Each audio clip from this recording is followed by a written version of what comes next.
In first grade, students are learning about mealworms. They're studying all the different forms of a mealworm. So from larva all the way to the beetle form.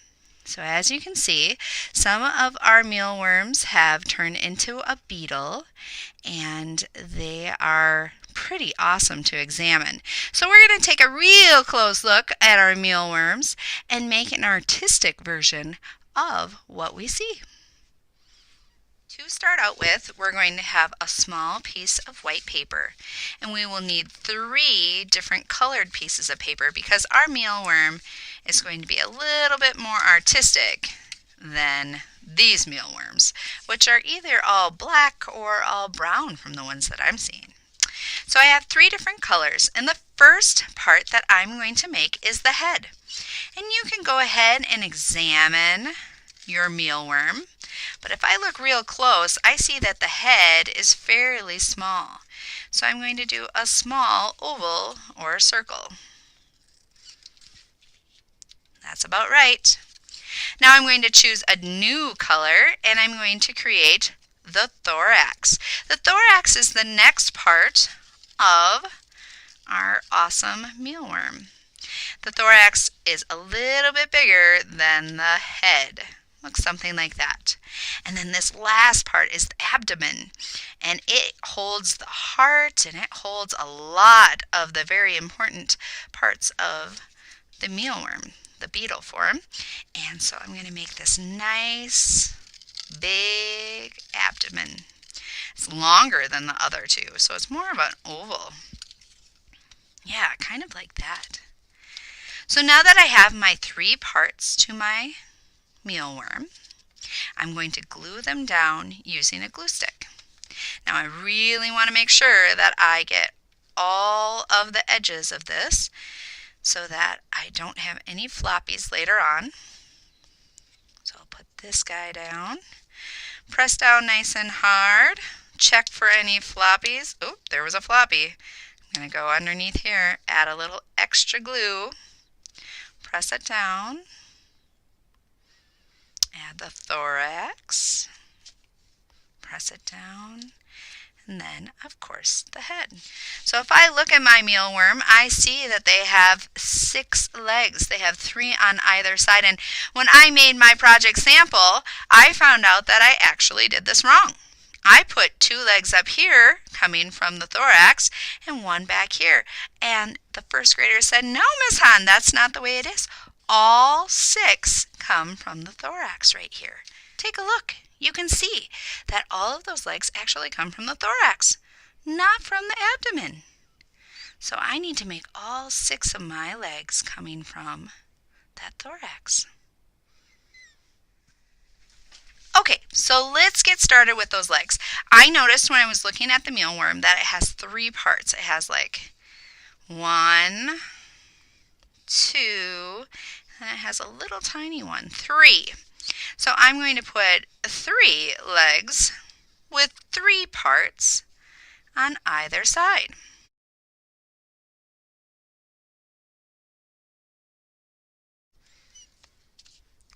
All right, we have our legs completed, and now I'm going to put some antenna. And I notice that the antenna, I'm looking over here, kind of go up on this mealworm at least. But you'll have to take a look at yours if you have them available to see where the antenna go. You are going to use lots of other colors to make the rest of your designs. From talking to the first graders, they also taught me that the eyes have many lenses in them. So a lot of students added their 2 circles and then a lot of little dots gently with their marker to show that the eye has many lenses in it. This is an artistic mealworm, so we're going to use shapes and lines to make designs. So I'm using my shapes and my lines, and I'm going to fill up my bug. The more colors and the more shapes and the more lines that I use in a very artistic way, the more interesting this bug is going to look. I'm not completely done with my mealworm. I think I'd add a little bit more on the thorax and maybe the head, but I want to move forward to show you what we're doing today. You're going to flip over your mealworm bug, your design, use your glue stick to glue this on to another piece of paper. Now you'll notice that there's already a bunch of holes on the new piece of paper. So I'm going to flip this over, glue it down, and really make sure that there's no floppies. I'll do a double check. No, that's sticking pretty good. All right, everything looks nice and glued down. Now these dots that I was talking about earlier, these dots are going to allow me to add some sewing onto my project. So I'm going to go ahead and choose one color of string. I think it's smart to choose a color that you haven't used already. So I haven't used an orange piece of paper, I've used blue, so orange is going to show up really nice.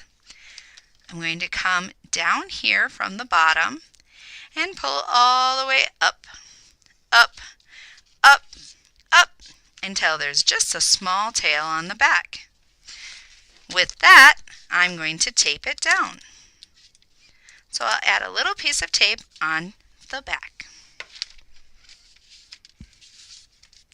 Now I'm going to start sewing.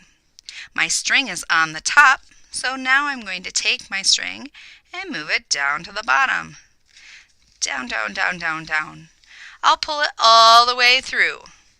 Guess what? My string is on the bottom, so I come up from the bottom, up, up, up, up, all the way through. And I'll continue that until I get to the other side. You're going to find that there might be some little tiny holes in our piece of paper. Look at that one is a good example. So if you have a little bit of a hole like this, no big deal. All we have to do is just keep on keeping on. So I'm actually just going to bring it up through here and then back down through the next one. No worries if that happens.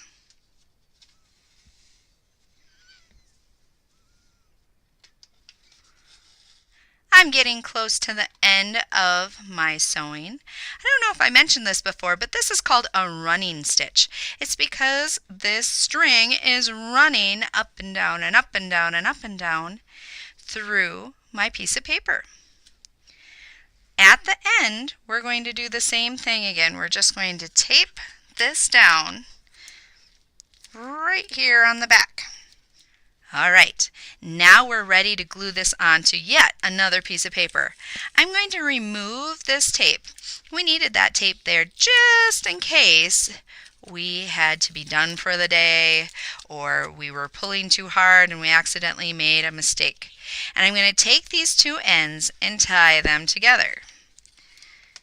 Oh boy, I barely have enough room. So what I'm going to do is I'm actually going to take out part of my string over here and bring this string through a little bit more. So down and up. Oh yeah, that's going to be better. Now I have two pieces of string. Watch how I tie these. It's just like my shoe. One side over and up through the triangle. And I put the two next to each other again. One side over and through. It looks more like a circle now. I do that twice, tie it tight, and then I can go ahead and snip, snip to get rid of that extra string. The next piece of paper looks like this, kind of like the one that we just had, but if we open it up, it actually looks more like this. So it has some dots in the middle, or some holes in the middle, some holes on the side. We're going to make sure that these are closed, just like the way that you're going to receive it. Then we're going to glue our bug on. So again, using our glue stick, adding a lot of glue, going around the edges. We're going to press this down right in the center. I might have to hold my hands on here, and I'll certainly have to look for any floppies again. Now I'm going to choose a color that I have not chose before. See, I've already used blue, I've already used orange for my string, I've used yellow for this piece of paper, so red's going to be a perfect choice. We are going to learn how to do a whip stitch now. We're going to come up from the bottom. Bring it through until there's just a little bit left. Now, just like tying our shoes, we're going to crisscross the two strings. Look at this one's a very short tail, this one's very long. I'm going to take the short one, place it across, and pop the balloon, bring it right up through the bottom, just like that. That's going to keep it in place when I do my whip stitch. The whip stitch is always going to come up through the bottom. So I'm going to take my string up through the bottom. Pull, pull, pull, pull, pull. See that? Go up through the bottom. Pull, pull, pull, pull, pull. Nice. Up through the bottom. Pull, pull, pull, pull, pull. Take a look at this. See how this is starting to look a little bit different than the running stitch that we did before? This whip stitch goes around the paper to the outside. So it always comes up from the bottom and all the way through. Up from the bottom and all the way through. Again, there might be some imperfections in our paper, like what we see here. We'll just try our very best. If it doesn't work, go to the next hole. Up from the bottom and all the way through. Now I'm going to move down to the bottom side and do the same thing until I end up all the way at the end of my holes.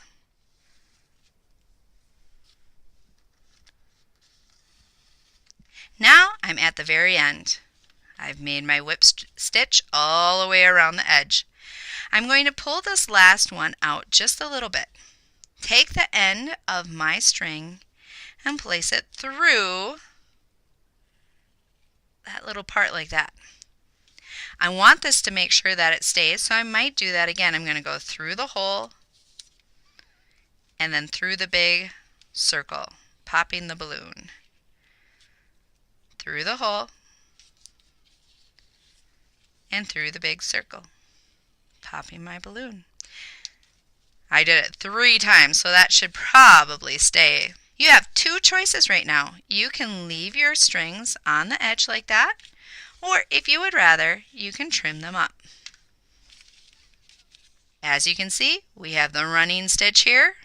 We have the whip stitch here. We have a very impressive mealworm bug, and we have a pocket to store things in later on.